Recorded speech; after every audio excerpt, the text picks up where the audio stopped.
Hinihikayat ng PNP ang mga nagmamayari ng baril na siguruhin hindi paso ang kanilang mga lisensya.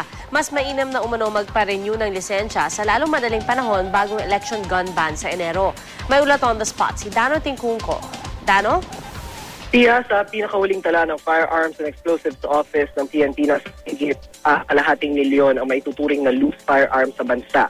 Ayon sa eksaktong tala ni Chief Superintendent Nelson Bautista, kinatawan ng Inspection and Enforcement Division ng Firearms and Explosives Office, nasa 1,592,435 ang bilang ng rehistrado mga baril.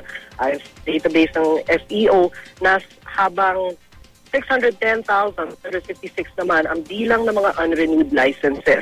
Inuumpisahan na nila ang proseso para alamin kung sino-sino ang mga may-ari ng mga armas na unrenewed o na may unrenewed licenses at matukoy man, inamin ng FEO na hindi kakayanin na isa-isang padala ng sulat ang mga ito. Kaya itinag-utos na sa mga regional unit na may sakop ng mga naturang lisensya at follow-up sa mga ito. Humigit kumulang 3,000 na raw ang sulat na ipinadala ng PNP sa mga may-ari ng lisensya. Sa bilang na ito, mahigit 2,000 renewals pa lang ang natatanggap nila.